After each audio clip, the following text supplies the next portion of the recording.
What it do, baby? In the car with Star, trade deadline edition. Awesome to have my partner, Mitch Gallo, who we've joined forces. More on that in a second. We're doing a bit of a podcast crossover in the car with Star and post game pints, one half of it anyway.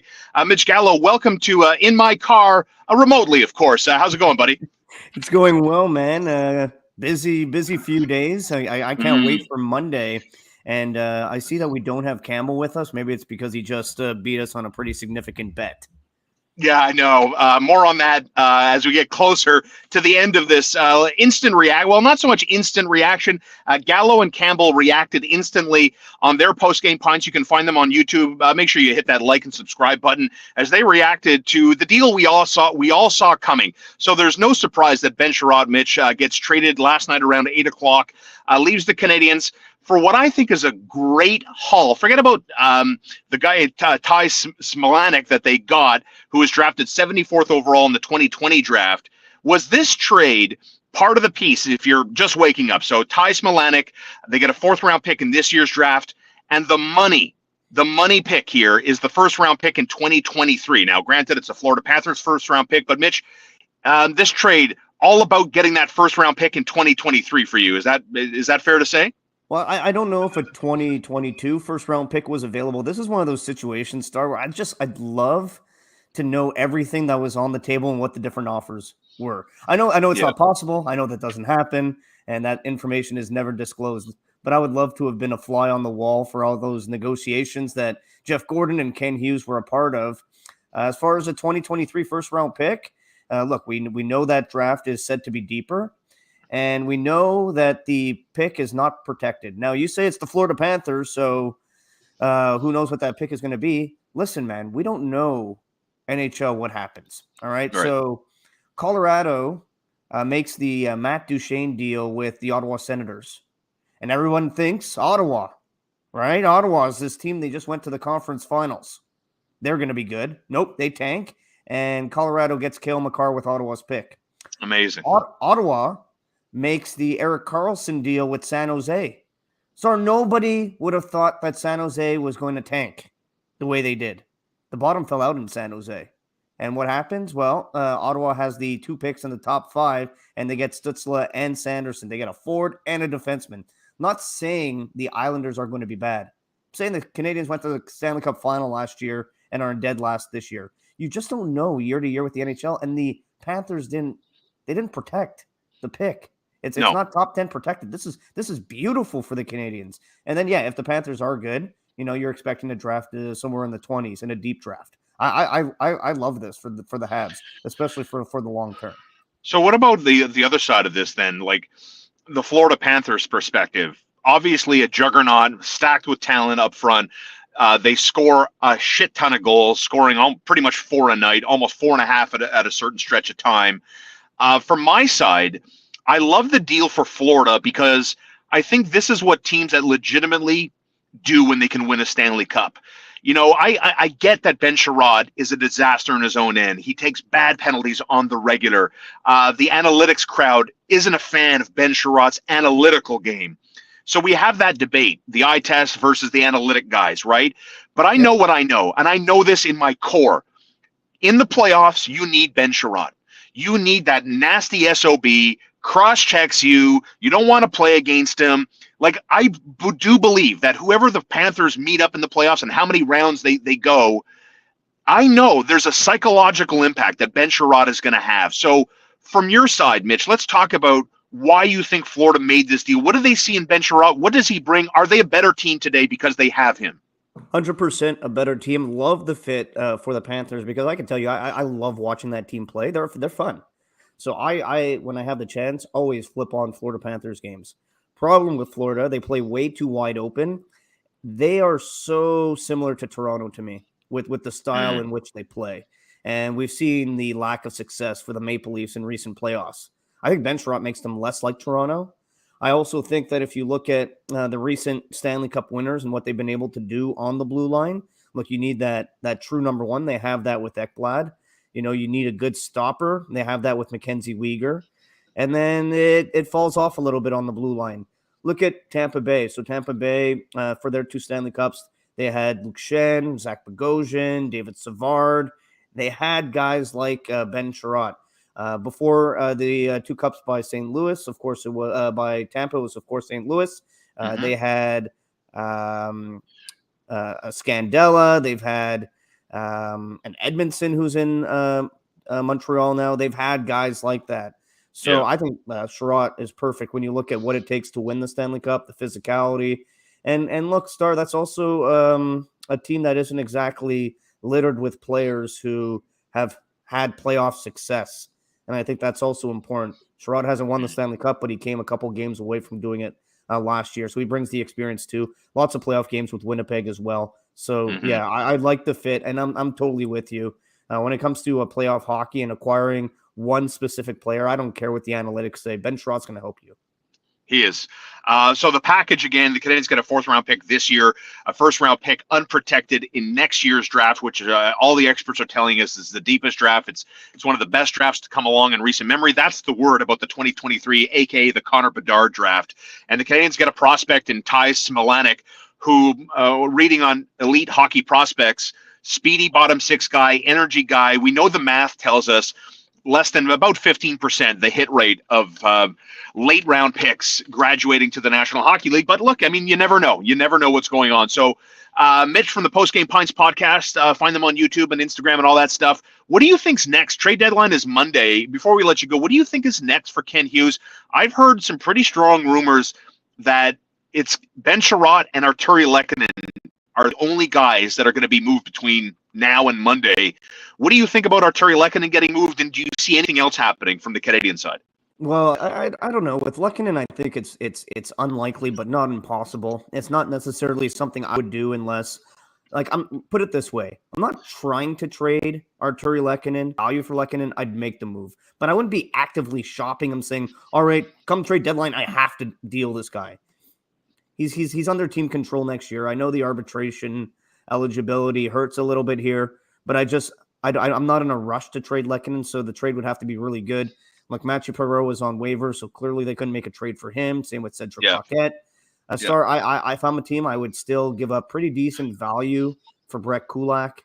If I'm the Canadiens, I'd probably do that move. You know, if it's a 3rd-round pick or a prospect similar in stature to Ty Smilanic. So Kulak is a guy I could see moving. And then I always wonder about guys who have one more year on their contract. We always go right to the unrestricted free agents. But what about Jonathan Drouin? Is there any way the Canadiens can make a trade for Drouin in the next few days? Maybe it's a little. Well, let me stop you there for a second. I need you to react to this. Yeah. Because I like Jonathan Drouin. I thought that he was more consistently competitive before he went down with injury under Dominic Ducharme, right? So I kind of like that. I think he turned a corner a little bit. I need to know, and I'm not just saying this for the sake of saying it, I believe it. I need to know who Jonathan Drouin is with Martin St. Louis. Because whether I'm watching Alexander Romanov play 25 minutes a night and look good in his own end, I'm watching Cole Caulfield explode. Andrew Berkshire had a great line on Twitter the other day. He scored 1 goal in 45 games with Dominic Ducharme. He scored 2 goals in 8 seconds with Martin St. Louis. It's a great line. You're watching all these individuals, Gallo, flourish. How can you honestly not think about the what if? What if Jonathan Drouin wasn't hurt with Martin St. Louis? What are we talking about? Or for you, is the jury already out and you don't need to see him with St. Louis? Well, it's a fair point, and I want to see it. Star, I heard a lot of the same things when Dominic Ducharme was hired, right? Yes, yeah. Oh, and it's his coach from junior. This is going to be right in Drouin's. It's going to make him comfortable. Didn't work out that way. Look, it's a coach in Tampa. It's 3 coaches in Montreal. You know, is 5th time a charm for Drouin? Maybe.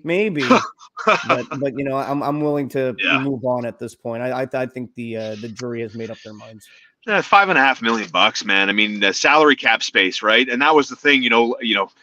Hearing from some of the fan base, and I get it. Montrealers, and I don't think it's all that different in cities like Toronto or Vancouver or Calgary or Edmonton or Ottawa. The hometown market loves their players. And, the fans in Montreal, a good portion of them anyway, love Ben Chiarot. And I'm reading opinion. No. When we ask the question, bring him back next year. Would you bring him back next year as a UFA? Would you kick the can on Chiarot? Does he really want to come back here? Would you make him an offer? And you know what it was? It was like, yeah, I'd bring him back $4 million a year for 2 years, a mentor role. We're paying a guy who's going to A, gobble up cap space, B, gobble up a roster spot, to what? Hold hands and pat you on the back for a job well done? I mean, they got coaches, they got scouts, they got a front office filled with experience. I mean, why would you want to pay anybody to be a hand-holding mentor when you already have people in that position? Either you get them here for hockey or you don't, right? Am I wrong? Yeah, I think, you could do both, but you can't do one. Like if you're here just for hockey, but you're a veteran and you're a crap in the room, I don't think that's good. And I don't think if you're only good in the room, but not good on the ice, you're going to help your team either. It's the old saying, right? If he's so good in the room, keep him there. But I would bring Chiarot back. I don't know about, $8 million over 2 years. No, God, no. Last time he was an unrestricted free agent, he didn't get that, and he's got miles on him now. But when I look at the Canadiens' blue line, if they do pull off a Jeff Petrie deal in the offseason, your blue line, what are you looking at? Romanov, Gouli, Norlinder, Harris. Like, you need somebody with. Well, I'll tell you, who my somebody is? Edmondson? No. Left side, 23 years old, 4.6 on the cap. I want the Canadiens to go after Jacob Chychrun. Great player. But, what kind of assets are you going to have to part with to get that deal done?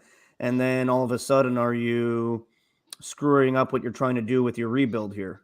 What do the Coyotes want? They're going to want high end. They're giving up a 23-year-old stud who puts up nice points, who's hurt but still puts up nice points from the back end in Arizona. I mean, that's the question I ask myself about the rebuild, the reset, the plan moving forward. Whether it's Emil Heineman or Smolanik, these are faster guys. Who knows whether we're going to see them or not in the NHL, but I want to get a sense of what this team is trying to do. And as early as next year, can this team look at potential young studs or prospects and try to poach them away from other teams? I'm just trying to get a sense of what direction Hughes, Gordon, and everybody else in the front office are doing and where they're taking this team and what their strategies are. So I think it's a good time to be a Habs fan. It's a lot of fun. Yeah, I mean, there's still a lot that's going to happen between now, the deadline, and then the draft. Just imagine how much fun the draft is going to be. That's a time when I think at some point we will hear Gary Bettman go to the stage and say, "We have a trade to announce." And do it in your Get Bettman voice. You're gonna want to hear this one. I just can't wait for all that stuff. And I like Chychrun a lot as a player, but I think you're trying to do a deal like that. You're looking at maybe the first you got from Calgary and a prospect higher than a Ty Smolanik or whatever. Since that's was that Dave Talon? Does this make Gallo angry? No, he's not angry at all. Look, he's laughing, he's smiling, and I got him out of bed. Like he texted me, "Oh, I just woke up. Man, what were you doing yesterday?" Not much. Soccer? Just staying up watching hockey. Listen, man, like when I do these. Would you watch the Flames game? You watched Calgary last night? Yeah. I watched a lot of that. Watched a lot of Boston, Minnesota before that, which was a nice rivalry game now, even though they only played twice a year. Yeah, man, Kaprizov, what a beast, eh? Man, oh man. Love watching that kid. Yeah, me too. No, it's when I do these Habs games, it keeps me up until like 1:30, 2 in the morning. So then my sleep pattern just gets all messed up. We got a lot of games coming up too. We do. It's game day on TSN 690. Habs and Stars tonight. The Stars come into town having lost 3 straight. 4-0 loss at Toronto earlier this week.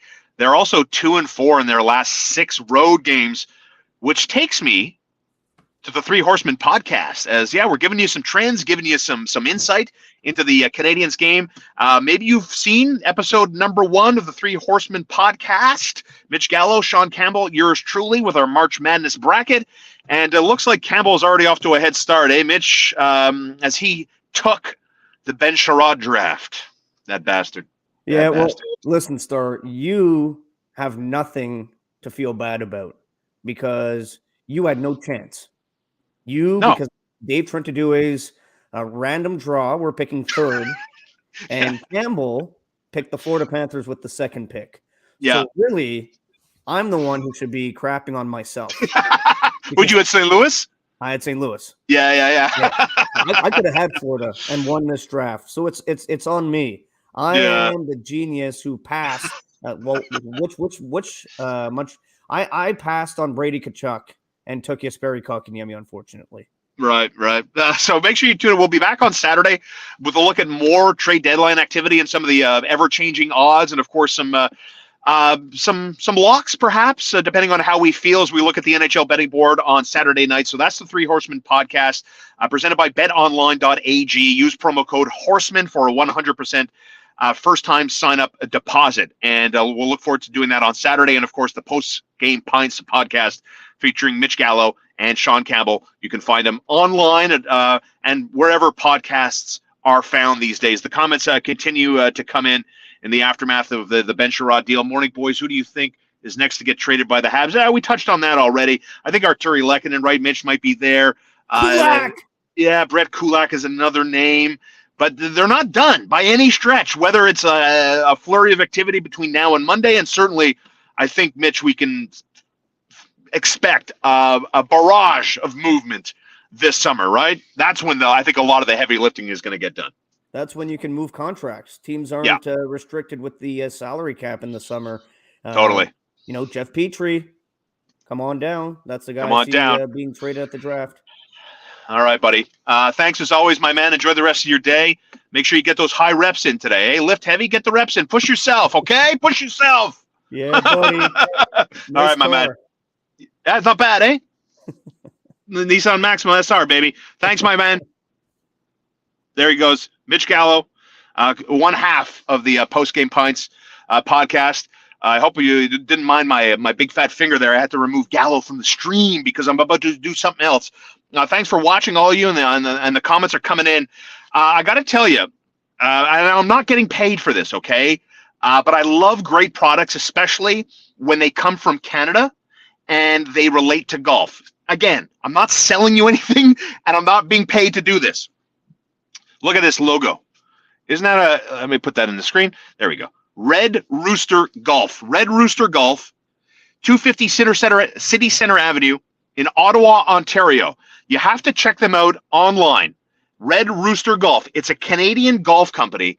I love their logo. They make awesome looking hats and golf gloves, okay? And so I got one. Oh, I was about to show you my address. I don't want you guys coming to my house. So this is it, Red Rooster. So I'm going to open this here. So check them out online if you love golf. The stylish, cool logos, very cool. The gloves are awesome, great reviews. So let's open this up together. I haven't done this yet. Let's open this up together. Here's the invoice, Canada Red Rooster Golf. Thank you very much. And they have a selection of colorful gloves. So if you like a little bit more personality, there you go. Thank you. Sean, I hope you like this glove. Look for our Red Rooster Spring Summer Style shortly. Thank you, guys. This is awesome, man. RedRoosterGolf.com. You can find them online, Instagram, Twitter, all that stuff. And again, I remind you, it's a Canadian golf company based out of Ottawa, Ontario. And so here's the glove. See, and you can tell right away it's a premium product. This is the logo. Let me put that up right for you. That's the logo. So it's a rooster with a golf club. I like the little tag, the RR tag there. And it's nice and soft. Nice. And it's good leather quality. I'm a right-handed golfer, so I wear a left-handed glove. Extra large style. I'm a big boy. And, yeah, perfect. Look at that. That's a nice-looking glove, man. That's pretty fresh, no? This should last me a while. So, yeah, pretty cool. Worth the investment. It doesn't break the bank. You see those other big box golf stores? Well, there's only one other, that shitty golf town.